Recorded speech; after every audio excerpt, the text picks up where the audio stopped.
영업인 여러분 안녕하십니까, 정세훈 강사입니다. 자, 여러분 지난번 시간에 이어서 그 이제 원타임 클로징 화법이죠. 원타임 클로징 화법, 스크립트 작성법에 대해서 강의해 드리도록 하겠습니다.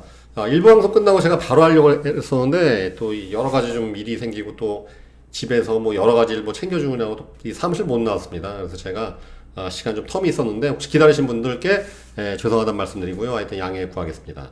자, 우리 지난번 시간 다시 한번 복귀해 보도록 하겠습니다. 여러분들, 이 화법 구성의 베스트 전략은 뭡니까? 영업인은, 그러니까 이 FC는 고객이 정말 듣고 싶어 하는 말을 유유적절하게 하고, 고객의 입에서는 FC가 듣고 싶은 말이 절로 나오게끔 유도하는 화법. 가장 이게 베스트 화법이라고 그랬죠. 다시. 그러니까 여러분들 결국은 영업 잘 하시는 분들은 고객의 가려운 데를 잘 긁어주는 거예요. 그게 이제 눈치가 있어야 되고 공감 능력이 필요한 것인데, 결국은 가장 최고의 화법은 어떠한 뭐 전문적인 지식을 드러내거나 뭐 휘황찬란하게 하거나 화려한 말법이 아니라 고객이 정말 듣고 싶어하는 말을 해주는 것이고, 그 다음에 또 FC가, 여러분들이 영업인이 정말 듣고 싶은 말을 고객 입에서 저절로 나오게끔. 자, 영업인 여러분들이 고객님한테 자꾸 보장 분석 얘기하는 것도 고객이 스스로 제가 그러면 보장 분석을 받아야 되겠네요 라는 말을 하게 만드는 것. 여러분들이 자꾸 클로징 하려고 고객님 하나 하시죠가 아니라 소비자가 고객이 진짜 이 상품 정말 괜찮은 것 같습니다. 제가 계약하겠습니다. 제가 지금 바로 결정해 보겠습니다. 이런 말이 나오게끔 하는 것이 가장 최고의 화법입니다. 그렇기 때문에 여러분들 항상 이 말을 잘한다는 것은요, 많은 그 영업인들이 화법, 말 잘하는 것들에 대해서 애로사항을 느끼시고 갈증을 느끼시는데 굉장히 전략적이어야 돼요. 이게 여러분 임기응변으로 되는 게 아니에요. 그렇기 때문에 스크립트를 반드시 작성해갖고 자기만의 대본을 만들어갖고 그걸 반복 학습을 통해서 계속 암기하고 능숙하게 했을 때 그런 정해진 그런 규칙적인 어떠한 틀 안에서 소비자의 어떤 반응도 일정하게 됩니다. 즉 이게 왜 중요하냐면, 여러분들 그 스크립트를 만드는 게 왜 중요하냐면요, 여러분들이 말하는 것이 일정해지면 고객의 거절도 일정해지게 되고 그 거절 처리 방법도 단순해지게 돼요. 자꾸 여러분 상담이 망하는 건 뭐냐면요, 그 예측할 수 없는 행동이 자꾸 돌발 사태가 벌어지게 되면은 상담이 망합니다.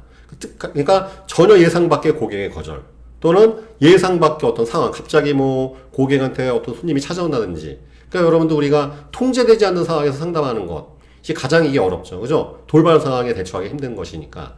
물론 이제 경험이 많아지게 되고 내공이 세지게 되면 그런 것도 가능해집니다만, 가장 상담에서 베스트는 통제할 수 있는 환경에서 통제된 화법을 쓰는 거예요. 그러면 이 고객들의 어떤 반응도 일정하게 되게 돼 있습니다. 왜냐하면 소비자들의 애로사항과 고객의 니즈는 거의 대동소이해요. 왜? 말씀드린 대로 우리가 만나는 분들이 뭐 외계인 만나는 것도 아니고, 여러분들 우리가 대한민국 사람들 만납니다. 그렇죠? 여러분들이 저 아프리카 사람이거나 아니면 뭐 저기 무슨 뭐 외국에 있는 사람들 만나 상담한 경우 그렇게 흔치가 않아요. 그렇기 때문에 이 사람들의 어떤 니즈는 되게 대동소이하기 때문에, 즉 어떤 고객이 보험에 대해서 부정적이다, 그것도 거의 다 대동소이해요. 그렇기 때문에 어떤 정해진 화법을 구성하는 것이 굉장히 중요하다는 것을 다시 한번 강조해 말씀드리고 싶습니다. 자, 그러면 지난번 시간에 이어서 계속 이 스크립트를 이어가도록 하겠습니다. 자, 이번 시간부터 본격적으로 등장하는 게 바로 스토리텔링이에요. 여러분, 말 잘하는 사람들은요, 이 스토리텔링 구사를 잘합니다. 스토리텔링에 대해서 여러분들 몇 번 얘기 들으셨을 겁니다. 스토리텔링이 뭐냐면요, 이렇게 생각하시면 되겠습니다. 여러분들 우리가 보통 학교 다녔을 때 교수님이나 선생님들 수업 되게 졸리죠? 그 왜 졸린지 혹시 아세요? 정보만 들어있기 때문에 그래요. 정보. 스토리텔링은 감정이 들어가야 돼요. 자, 예를 들어서 이렇게 보도록 하겠습니다. 여러분들 보통 뭐 텔레비에서 다큐멘터리 중에서 물론 저는 뭐 동물의 왕국이랄지 이런 거 되게 좋아하는데, 다큐멘터리가 되게 재미있나요? 되게 재미가 별로 없어요. 왜냐면 정보만 등장하기 때문에. 그런데 여러분들 드라마 있죠? 드라마 많은 사람들이 빠지죠? 특히 영화나 드라마에는 여러분 정보보다는 감정이 훨씬 더 많아요. 그렇기 때문에 그 주인공의 상황, 그 드라마나 영화에 출연하는 사람들, 어떠한 그 출연자들의 감정이입이 되는 거예요. 여러분 이렇게 생각하시면 되겠습니다. 여러분 SF 공상과학 영화 이런 거 좋아하시나요? 여러분들 예를 들어서 뭐 아이언맨이나 무슨 마블 영화 이런 거 있죠? 슈퍼맨 나오고 아이언맨 나오고 무슨 마법사 이렇게 나오잖아요. 닥터 스트레인지. 여러분 그게 진짜 존재하는 거예요? 아니죠. 다 허구란 말이죠. 근데 허구인데도 불구하고 우리가 왜 볼까요? 감정 때문에 그렇습니다. 그 주인공들의 흥망성쇠, 희노애락에 우리가 감정이입이 되기 때문에 같이 울고 웃고 즐길 수가 있는 것이죠. 즉 그래서 여러분들 이 말 잘하는 사람들은요, 스토리텔링을 구사를 잘해요. 여기서 비유, 은유, 대유 이 세 가지 기법을 쓰는데, 그러니까 이 세상에 우리가 흔하게 접하는 사물들을 내가 하고자 하는 얘기로 잘 치환해가지고서 감정을 이입해하고 말하는 화법입니다. 자, 한번 보도록 하겠습니다. 잘 아시겠지만 불 끄는 소화기, 우산, 시험 공부에 세 가지 공통점이 있습니다. 무엇일까요? 바로 미리 준비하셔야 합니다. 불 나기 전에 미리 소화기를 준비해야 하며, 비 오기 전에 우산을 준비해야 하며, 시험 보기 전에 미리 시험 공부를 해야 합니다. 한데 미리 준비하는 것보다 더욱 중요한 것이 있습니다. 막상 불이 나서 소화기를 꺼냈더니 고장이 났다면 어떨까요? 비가 쏟아져서 우산을 펼쳤더니 다 찢어진 우산이었다면 어떨까요? 엉뚱한 곳을 시험 공부해놔서 정작 시험 문제를 제대로 풀 수가 없다면 어떨까요? 미리 준비하는 것보다 중요한 것은 바로 제대로 준비하는 거다. 그죠? 그래 안 그래요? 그죠? 예, 소화기, 우산, 시험 공부 셋 다 미리 준비해야 되는 것이지만 중요한 건 제대로 준비해야 된다. 응? 자, 스토리텔링이죠, 여러분들. 고객님께서도 잘 아시겠지만 고객님이 유지하고 계신 보험보장은 어떤 때에 쓰여질까요? 바로 인생에서 가장 중대한 문제가 터질 때 사용되어지는 것입니다. 사망 또는 사망에 준하는 중대질병, 암, 심장마비, 뇌출혈이나 각종 재해, 뇌혈관 질환 같은 거 있죠. 재해, 재난, 사고, 나이 들어 노후의 의식주 문제를 해결해주는 생활비 등이죠. 그런데 막상 그런 일이 터졌을 때 고객님께서 유지하고 계신 보험보장이 기대보다 턱없이 적은 보장 혹은 혜택이 없는 보험 상품이라면 누가 책임지겠습니까?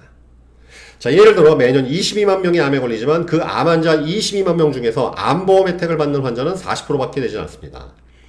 이게 사실입니다, 여러분들. 여러분 국립암센터 가시면 통계치가 있어요. 매년 지금은 더 많습니다. 23만 명에서 24만 명 암에 걸리지만 그 암 환자 중에서 암에 진단받은 사람 중에서 생명보험, 특히 암보험 있죠? 뭐 소매암도 마찬가지인데 이 국민건강보험이 아니라 그런 민영보험 있죠? 민영보험에 암보험 혜택 받는 사람이 반이 안 돼요. 반이 안 돼. 이 실제 통계치입니다. 다들 암보험 있는 것 같지만 아니에요. 막상 일 터지면 없는 사람이 훨씬 많다는 것. 다들 암보험 하나쯤은 다 있을 것 같지만 막상 암에 걸리면 10명 중에 6명은 암보험 혜택을 못 받습니다. 큰 병원 중환자실. 자, 큰 병원 중환자실에 가보면 보험을 충분히 가입한 환자가 많겠습니까? 아니면 부실한 보험 보장으로 인해 크게 낙심한 환자가 많겠습니까? 네, 굉장히 여러분 중요한 화법이죠? 여러분 요 스토리텔링, 요 소화기 우산 시험 공부하고 여기까지만 여러분들이 자유롭게 구사하실 수 있어도 웬만한 사람들은 보험에 대한 이해가 돼요. 그죠? 특히 여기 두 부분, 그러니까 너 당신은 분명히 보험이 있을 거다. 그죠? 보험이 있지만 정말 제대로 준비하고 있느냐를 은유하게 이렇게 은유로 말하는 것이고, 그 다음에 여기 두 번째 단락에서 네가 잘 알겠지만 보험 보장이 언제 쓰여요? 평상시 안 쓰이죠. 바로 보험 보장이 내가 필요성을 인지할 때는 언제입니까? 바로 중대질병, 암, 심, 뇌혈관 질환, 각종 재해재난 사고, 나이 들어 노후 의식주 문제 등. 즉 중대 사항이 터졌을 때 결국 보험이 쓰여지는 것인데, 그때 만약에 아시겠지만 이러한 상황이 터졌을 때는 보험에 대한 추가 가입이 불가능한 것이죠. 어느 보험회사도 받아주지 않습니다. 그랬을 때 당신이 고객님께서 유지하고 있는 보험이 만약에 당신의 기대치보다 턱없이 부족하거나 또는 어떠한 그 치료비나 아니면 내가 들어갈 비용보다 턱없이 작은 보장이라면 그거 누가 책임지겠느냐. 대표적인 사례로 매년 20만 명 이상이 암에 걸리지만 진짜 암보험이 민영보험 혜택 받는 사람은 반도 안 된다. 그건 당신의 사례가 아니겠느냐. 그럼 여러분 이게 가장 좋은 사례죠. 큰 병원 중환자실에 가보면 여러분들 이건 누구나 쉽게 접할 수 있는 얘기입니다. 여러분 누가 크게 다쳤어요? 아니면 크게 질병이 터졌습니다. 난 암보험 크게 혜택 받았어 라는 분보다 대개는 기대 이하의 보험 보장 받는 사람이 훨씬 많죠. 그래 안 그래요? 그죠? 그러니까 이 화법이 여러분 굉장히 중요한 화법이라는 것, 이런 거 달달달 암기하셔야 됩니다. 그죠? 달달달 암기해야 돼요. 여기 이제 추가 화법이 하나 있습니다. 추가 화법은 고객님 혹시 아십니까? 암에 걸리는 사람들의 공통점 무엇일까요? 무엇일까요? 여러분, 암에 걸리는 사람의 공통점이 뭐예요? 가족력인 사람? 아니에요. 불규칙한 생활 습관? 글쎄요. 뭘까요, 여러분들? 재수 없으면 암에 걸리는 거예요. 재수 없으면. 얼마 전에도 제가 지금 수강생의 지인이라고 하던데, 가족력도 없고 아무것도 없는데, 나이는 30대 초반인데, 여성분인데, 어느 날 갑자기 머리가 아파갖고 병원 가보니까 뇌종양 진단. 재수 없으면 걸리는 거, 재수 없으면. 왜냐하면 아시겠지만 여러분도 우리가 맨날 보험을 가입하지만 설마 암에 걸리고 싶어서 암보험 가입하는 사람이 있겠습니까? 그죠? 심장마비를 맛보고 싶어갖고 걸리는 사람이 어디 있어요? 그죠? 마찬가지로 뇌혈관 질환, 생각만 해도 끔찍한 뇌혈관 질환, 뇌출혈, 심근경, 그러니까 뇌경색, 뇌전증 뭐 이런 것들. 누가 그런 걸 걸리고 싶겠어요? 누구나 다 몸에 들어가는 건 항상 물 마실 때도 항상 깨끗한 거 마시고 조금이라도 내 건강해지려고 노력하지 않습니까? 즉 무슨 소리냐? 그 재수 없으면 걸리는 거예요. 재수 없으면. 자, 어떤 사람이 사고 당합니까? 재수 없으면 사고 당하는 거죠. 그죠? 코로나도 마찬가지입니다. 코로나. 신문 보시면 아시잖아요. 후유증 무섭지 않습니까? 그죠? 안 걸리는 게 상책인데 어떤 사람이 걸려요? 재수 없으면 걸리는 거예요. 재수 없으면. 그렇죠? 이건 무슨 뜻이냐? 결국 보니까 은유한 것이죠. 고객, 당신이 아무리 건강 관리를 열심히 한다 하더라도 재수가 없는 순간 걸리는 것이다. 그렇기 때문에 준비하는 게 상책이다라는 말을 우리가 이제 은유로 이렇게 표현하는 것이죠. 따라서 보험보장은 인생의 위험한 순간을 책임져주는 히든카드의 성격인지라 애초에 잘 가입했다고 생각되더라도 주기적으로 3년에 한 번씩 점검하는 것이 원칙이다. 그죠? 따라서 보험보장은 인생의 위험한 순간을 책임져주는 히든카드의 성격인지라 애초에 잘 가입했다 손치더라도 주기적으로 3년에 한 번씩은 점검하는 것이 원칙이다. 이거 타당한 게 뭐냐면요. 여러분들이 만나시는 고객들 있지 않습니까? 어지간하면 한 달에 보험료가 10만원 이상은 냅니다. 아니에요? 실비보험에 뭐 치아보험, 치매보험, 암보험 이렇게 대충 들어가면요. 보통 10몇만원. 그럼 1년만 해도 보통 부담하는 보험료가 100몇십만원 넘어가요. 여러분 아시겠지만 100몇십만원 정도면 그래도 우리가 국내 여행, 좀 저렴하게 저가용 가면 해외여행, 동남아도 갔다 올 수 있는 비용인데 중요한 건 그렇게 비용이 나가는 만큼 이게 정말 나한테 유용한 것인지 얼마큼 혜택이 있는지 점검을 해줘야 돼요. 이건 누구 몫이냐? 보험회사가 해주는 거 아닙니다. 영업인이 해주면 감사한 것이고 고객 스스로가 해야 돼. 왜? 혜택을 지가 보는 거 아니야. 손해봐도 지가 보는 거 아니겠어요. 그죠? 그러니까 이 얘기를 반드시 해주셔야 돼요. 따라서 보험보장은 인생의 위험한 순간을 책임져주는 히든카드의 성격인지라 애초에 잘 가입했다 생각되더라도 주기적으로 3년에 한 번씩 점검을 원칙이다. 그러니까 여러분들 가스 점검, 뭐 방화 점검 이런 것들 주기적으로 점검받아야 수도 뭐 점검 받는 거 똑같은 거예요. 원리가. 보험도 똑같습니다. 자, 이 화법은 결국은 어떤 내용이냐? 보험보장 분석, 보험상품에 대한 가치평가 및 주기적인 점검, 제대로 관리해주는 보험계약 담당자의 필요성에 대한 종합정리, 즉 3차 니즈환기, 니즈환기 시켰죠? 그렇죠? 자연스럽게 소화기 우산 시험 공부 얘기를 통해서 이 제대로 된 보장이 얼마나 중요한 것이지. 그 다음에 구체적으로 보험보장이 만약에 필요성을 느낄 때 소비자는 굉장히 이제는 정말 인생에서 힘든 기로의 상황에서 그때 제대로 준비 안 된 보험보장으로 인해서 피해를 누가 감당할 것이냐는 얘기를 통해서 바로 지금 멀쩡할 때 고객님이 아무런 집 이상을 보험에 대한 필요성을 못 느낄 때 보장 분석뿐만 아니라 이러한 보험에 대한 미래가치 평가 그 다음에 이런 것들 제대로 주기적으로 해주는 담당자를 만나야 될 필요성에 대해서 아주 비유적으로 이렇게 설명해주는 그런 화법인 것입니다. 그렇죠? 네, 그래서 3차 니즈 환기가 일어나는 것입니다. 여러분들. 자, 고객님께서는 요 근래 유지하고 계신 보험 보장에 대해 믿을 만한 전문가에게 제대로 점검을 받아보셨는지요? 자, 이게 되게 중요한 질문이죠. 이렇게 미리 앞에 얘기를 딱 복선을 깔아놓고 난 다음에 고객님께서는 그러면 요 근래 유지하고 계신 보험 보장에 대해 또 믿을 만한 전문가에 제대로 점검 받아보셨습니까? 바로 요 근래 터치한 보험 설계사에 대한 팩터 파인딩, 팩터 앤 피닝 파인딩 실시, 그 다음에 계약 클로징 방법 및 적정 시기 파. 이게 뭔 소리냐면, 자, 만약에, 자, 이걸 쭉 얘기했어. 그래서 이 질문을 딱 드렸더니, 그렇지 않아도 제가 2달 전에 어떤 그 대리점에서 어떤 분이 오셔갖고 보장 분석을 다 받았어요. 여기다 대고 또 보장 분석하면 늦은 거죠, 여러분들. 그죠? 그러니까 이게 들어가야 돼요. 응? 가장 바람직한 건 뭐예요? 글쎄요, 뭐 담당자 몇 분 바뀌었다고 그러는데 제가 그런 분석하는 거 받아본 적도 없고 저 하나만 나오지 뭐 만난 적은 없어요. 이게 여러분들이 사실 가장 이제 원하는 그러한 고객이 해줬으면 하는 답변인 것입니다. 만약에 예를 들어서 3개월 전에 받았다. 6개월 전에 받아서 한번 싹 다 리모델링 했다. 이런 경우는 여러분들이 좀 마음을 내려놔야 되겠죠. 그런 경우에는 그러면 어떻게 리모델링 하셨습니까? 어떤 상황인지 봐야 되겠고. 자, 예를 들어서 이런 경우도 있겠죠. 한번 보장 분석을 싹 받았는데 그렇다고 제가 뭐 추가 계약을 한 건 없어요. 그럼 또 그 이유를 해야 될 거 아니에요. 분명히 그 전임자, 먼저 왔던 영업인도 뭔가 추가를 하고 얘기를 했겠지. 아닌 경우도 있겠지만 워낙 보장이 완벽해서. 근데 여러분 아시겠지만 완벽한 보장을 구상하시는 소비자가 그렇게 많지가 않습니다. 그러면 뭔가 빠진 부분을 제안했을 텐데 거절한 이유는 설계사가 마음에 안 들, 영업인이 마음에 안 들어서일 수도 있고 지나치게 비싼 걸 제안해서 했을 수도 있고 아니면 고객이 약간 결정장애가 있어갖고 할까 말까 하다가 흐지부지지 안 한 경우도 있고 그렇기 때문에 반드시 앞에 이야기를 해서 니즈 환기를 찾는 게 중요한 게 아니라 그런 점검을 네가 요 근래 받아봤는지를 조사하는 게 관건인 거예요. 그럼 이걸 딱 보는 순간에 예를 들어서 가장 좋은 답변이 이거죠. 몇 년 전에 제가 받은 것 같은데 솔직히 내용 기억나지는 않고 그 다음에 뭐 관리해준다고 뭐 얘기를 하셨는데 그 이후로 뵌 적은 없어요.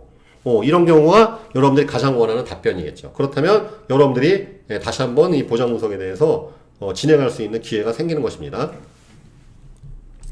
자, 오늘부터는 제가 모시는 고객님이 되셨으니 이러한 점을 제가 정기적으로 점검 보완해 드리겠습니다. 이거 되게 중요한 화법이에요, 여러분들. 제가 모시는 고객님이 되셨으니, 즉 이게 무슨 소리냐면 추가 계약을 안 한다 하더라도 내가 너 관리해 줄게 라고 복선 까는 거예요. 즉 그냥 보장 구성만 받아와. 왜냐면 여러분도 아시겠지만 이제 소비자들도 다 학습이 됐기 때문에, 그래 당신한테 내가 뭔가 점검을 받으려면 뭔가 추가 계약을 해야 되는 거 아니야? 아니 나 그냥 보장 구성 같은 거 안 받을래요, 이렇게 들어갈 수가 있거든요. 그렇기 때문에 오늘부터는 내가 당신을 관리해주는 담당자가 됐어, 그걸 얘기를 해주는 거예요. 마음을 놓게 만드는 전략이죠. 그런 다음에 여러분 아시겠지만 분석을 하고 그 다음에 지금 당장 아니라 하더라도 시간을 가지고 계속 관리하게 되면 결국은 계약이 나오게 되어 있습니다. 이거는 FC 그 영업인한테도 굉장히 중요한 이야기가 되는 것인데, 자 오늘부터는 제가 모시는 고객님이 되셨으니 이러한 점을 제가 정기적으로 점검 및 보완해 드리겠습니다. 더 나아가 보험금융뿐만 아니라 목적자금 설계 및 실행, 투자자산 배분 및 운용 등에 대한 종합적인 재무 컨설팅 서비스를 제공해 드리겠습니다. 특히 유지하고 계신 보험 보장에 대한 종합적인 가치평가 분석은 고객님의 보험 증권을 확보하는 대로 바로 진행하겠습니다. 그죠? 증권을 받을 수도 있고, 또는 여러분 아시겠지만 요즘에는 어플로 모든 보험을 다 분석할 수가 있으니까 그걸 바로 진행할 수도 있겠죠. 그러니까 이게 뭐예요? 이거는 2차 상담을 암시하는 거죠. 자, 오늘은 그러니까 이제 이게 뭐예요? 이 내용을 왜 복선을 까냐면, 오늘은 고객님을 뵈러 왔었고 제가 얼마나 고객 관리를 잘하는 사람인지, 또 고객님이 어떤 분인지 뵙고 싶어서 왔고, 그 다음 고객님이 원하신다면 나중에 이러한 전문적인 서비스까지 내가 해둘 수 있다라는 2차 상담을 미리 암시하는 것입니다. 예, 기정사실화 화법을 하는 것이죠. 자, 그 다음에 이제 원래 이제 이 화법의 그 테마가 바로 이 갱신형 상품을 비갱신형으로 리모델링하는 그런 화법인데, 이제부터 본론이 등장하는 거예요. 즉 이 이야기를 하기 위해서 앞에 얘기를 다 한 거예요, 여러분들. 이 앞에 얘기를. 무슨 뜻이냐? 소비자를 만났을 때 여러분 마음이 아무리 급해도 이러한 앞에 사전에 이러한 대화가 없는 상태에서 다짜고짜 갱신형 보험 나쁘니까 비갱신형으로 엎어 씌우세요. 그럼 고객은 말을 안 들어요. 마음의 준비가 안 돼 있어. 왜냐면 여러분도 아시겠지만 뭔가 보험을 깨고 새로 든다, 그럼 고객들은 다 손해를 인식한단 말이죠. 그래 안 그래요? 그죠? 늘 그래 왔었고. 그러니까 만나자마자 소비자는 여러분 고객이 나를 만나줬다고 해서 여러분들의 제안을 바로 한다는 보장은 없어요. 그냥 들어만 보게. 그러니까 약속이 잡히면 대개 소비자들은 이런 거예요. 80, 90%는 그래 들어는 볼게. 그 좋은 거 있으면 나한테 제안해봐. 이 정도 수준이지. 만나자마자 계약 절대 안 합니다. 왜? 누군지도 모르는데. 그 다음에 이렇게 누군지도 모르는데 계약해갖고 되게 한두 번 안 좋은 기억이 있었기 때문에 약속이 잡혔다고 절대 흥분하시면 안 돼. 약속 잡힌 거는 이제 시작이라는 것이죠. 그렇기 때문에 이제 갱신형에 대한 얘기 이제 나오는 거야, 이제. 예. 앞에 이걸 다 해주는 거야. 자기소개부터 뭐 해하고, 니즈항의 사전 니즈항이 다 시키고, 이거 길죠, 이거. 이 앞에 이 부분이 최소 20분은 걸려요, 20분을. 능숙하게 진행해서 한 15분 정도 쭉 들어가는 것이죠. 그러니까 이 니즈항을 다 시켜놓고 난 다음에, 그때서야 비로소 이제는 갱신형, 비갱신형에 대한 교육이 들어가요, 교육이. 이게 이렇게 들어가는 거야, 순서가. 아무리 마음이 급해도 항상 순서가 있어야 되는 거. 여러분 아시겠지만, 그 땜일 때는 여러분 때를 불려놔야 돼요. 그죠? 생사를 대고 그냥 떼수건 밀면 피 나오고 도망가잖아. 그죠? 난리버거진합니다. 즉, 앞에 부분은 마사지였었고, 이제 본격적으로 이제 본론에 들어가는 내용에 들어가도록 하겠습니다. 자.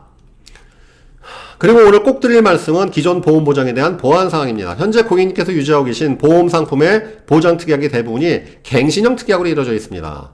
이러한 갱신형 특약은 저렴한 보험료로 큰 보장을 받을 수 있게 소비자들에게 그동안 큰 인기가 있었습니다만, 고객님처럼 나이가 좀 있으신 경우에는 앞으로 질병 위험률이 점점 증가하기 때문에 앞으로 보험료의 인상폭이 커지는 문제가 있습니다. 다시 한번 말씀드리지만 갱신형이 혹시 이 방송 또 이거 토막으로 들으시고 난 다음에 정상훈 강사가 무슨 갱신형 안 좋다. 아닙니다. 갱신형도 좋은 거 많습니다. 비갱신형이라고 무조건 좋은 거 아니에요. 비갱신 중에서도 이 가성비 떨어지는 거 맞습니다. 오늘의 이 주제는 그냥 갱신형을 비갱신형으로 리모델링하는 화법을 알려드리는 것이지, 갱신형이 좋다, 비갱신형이 나쁘다, 뭐 이런 얘기하는 거 절대 아니에요, 이거 지금. 착각하지 마시라는 것. 항상 상황에 맞게끔 화법을 구성하는 거라는 게 중요한 거예요. 그러니까 저도 역시 마찬가지입니다, 여러분들. 저는 보통 이 생명보험사 있죠? 하나생명, 무슨 생명 가서는 이 손보 구조조정하는 방법 알려줘요. 반대로 삼성하잖아. 현대상 가서는 생보, 리모델링 방법 알려줘요. 왜? 항상 장단점이 있는 거예요, 여러분들. 간에 붙었다, 쓸개 붙었다는 것이 아니라 절대적으로 완벽한 상품이라고 존재하지 않습니다. 소비자의 니즈에 따라서 항상 춤을 추는 거란 말이에요. 그죠? 짜장면 먹고 싶은 사람이 있고, 짬뽕 먹고 싶은 사람이 있다. 왜? 그래서 짜장면 먹는 사람이 진립니까? 짬뽕 먹는 사람이 무조건 옳아요? 아니죠. 그러니까 취향에 따라 이 보험도 똑같은 거예요. 절대적으로 좋은 상품 존재하지 않습니다. 고객의 니즈와 시대의 흐름에 따라 계속 변화한다는 것을 여러분들이 꼭 알고 계셔야 되겠습니다. 자, 나이가 적은 사람은 보험료의 갱신료율이 작습니다. 그 이유 아시나요? 네, 소비자의 답변입니다. 대개 이렇게 얘기하면 병에 걸릴 확률이 적어서인가요? 네, 맞습니다. 병에 걸릴 확률이 낮아서입니다. 반대로 나이가 많은 사람들은 갱신료율이 크겠죠? 나이가 들면 아무래도 병에 걸릴 확률이 높아지니까 갱신료율도 커지겠네요. 네, 맞습니다. 그렇습니다. 그럼 나이가 드시면 점점 비싸진 보험료 부담되시겠죠? 소비자가 그렇겠죠. 고객의 대답 유도로 사전 거절 처리. 이건 뭐예요? 그렇죠. 고객이 대답하게 만드는 거예요. 그러면은 자기가 한 말이 있기 때문에 그게 이게 이제 지금 이게 족쇄가 되는 거죠. 즉 보험료가 비싸지는 거에 대해서 소비자가 인정하게끔 만드는 것이죠. 네, 잘 아시네요. 나이가 많은 분들은 병에 걸릴 확률이 높기 때문에 그만큼 비싸고 5년마다 갱신될 때 보험료 인상폭도 커집니다. 그런데 여기서 문제는 정말 보장이 필요한 노년기에 접어든 60세, 70대 때에는 보험료가 대폭 상승할 가능성이 높습니다. 지금 기억은 잘 안 나시겠지만 예전 담당자로부터 처음에 가입하실 때 담당자로부터 안내받으셨을 겁니다. 그래서 고객님 갱신형 보험 보장의 문제점 이것입니다. 자, 예를 들어 보겠습니다. 이것도 중요한 글이기 때문에, 중요한 내용이기 때문에 이제 굵은 글씨로 처리했습니다. 자, 예를 들어 보겠습니다. 대표적 갱신형 상품이 바로 실손보험입니다. 실손보험은 가입 시기에 따라서 갱신 주기가 5년 또는 3년 또는 1년입니다. 즉, 갱신 주기에 따라서 보험료가 인상됩니다. 이러한 갱신형 상품은 저렴해서 참 좋지만 나이가 들어 갱신료율이 상승하는 노년에는 큰 부담으로 작용할 뿐더러 갱신 주기마다 납입 주기도 갱신되기 때문에 100세까지 보장받으려면 100세까지 납입을 해야 하는 문제점이 있습니다. 따라서 갱신형 상품만 존재하는 실손보험의 경우는 어쩔 수 없지만, 그렇죠? 실손보험은 갱신형만 존재하죠. 어쩔 수 없지만 비갱신형이 존재하는 보험 상품은 비갱신형을 준비하는 것이 당장은 좀 비싼 보험료를 부담해야 하지만 시간이 갈수록 효율적인 선택이 되시는 겁니다. 그죠? 요죠? 그래서 이제 이게 본론이 나오는 거예요. 그죠? 그 다음에 이제 자동차법 나오고, 그 다음에 이제 여러 가지 스마트폰 여러 가지 법이 등장하는데 요거 이제 다음 시간 여기까지 하도록 하겠습니다. 왜냐면 한 방송 한 20분 정도로 해드리는 게 가장 부담 없이 들으실 수 있는 시간이기 때문에 요거는 바로 제가 또 업로딩해서 올려드리도록 하겠습니다. 자, 여러분 오늘 내용 보시면 아시겠지만 앞에 합법이 있었죠? 자, 보세요. 본론이 이제 등장합니다. 일부 방송 내용 뭐냐면 자기소개, 회사소개가 쭉 등장하고 그 다음에 니즈 환기, 그 다음에 이제 갱신형, 비갱신형 얘기는 이제서야 등장한다는 거. 즉, 왜 이걸 말씀드리냐면 항상 기억하셔야 됩니다. 아무리 내가 마음이 급해도 때를 밀려면 때를 불려야 한다는 것. 그죠? 우리가 또 겉절이, 김치도 마찬가지예요. 겉절이로 바로 양념 쳐서 먹는 거 있지만 일단 무나 배추를 잘라갖고 소금에 절군 다음에 그 다음에 양념 들어가지 않습니까? 똑같습니다. 아무리 마음이 급해도 소비자 만나서 최소한 20분 정도는 여러분들이 리저하게 다시 들어가야 돼요. 소비자가 날 만나줬고 우호적이라 하더라도 그 사람이 당장 오늘 사인하는 걸 착각하시면 안 됩니다. 왜? 그 사람의 성향마다 달라요. 아주 처음에 만났을 때 싸늘한 사람도 있든 반면 그 다음 아주 온화해. 하지만 그런 분들이 오히려 거절이 더 세게 나온다는 것 꼭 아셔야 되겠습니다. 그렇기 때문에 이러한 사전의 치밀한 내용을 통해 가지고서 그 사람의 니즈를 파악하고, 그 다음 특히 만약에 여러분들이 보장 분석을 한다고 했을 때 요 근래 여기서 가장 중요한 질문이 뭐냐면은 이거죠. 이거 요 근래 터치한 보험 설계사 무슨 뜻이냐? 여러분 아시겠죠? 요즘에 영업하시는 특히 보험 세일즈 하시는 분들은 보장 분석, 홈쇼핑도 보장 분석, 그죠? 어느 경품 당첨도 보장 분석. 소비자들이 이게 교육이 돼 있단 말이죠. 그죠?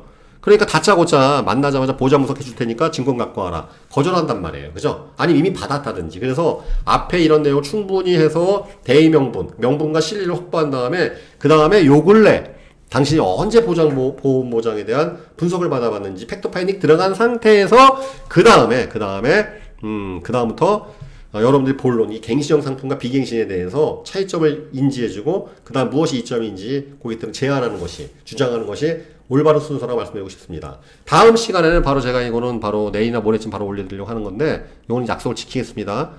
그래서 바로 이제 자동차법 나오고 스마트폰 아주 다양한 또 스토리텔링이 등장합니다. 스토리텔링은 이 감정으로 들어간다는 것.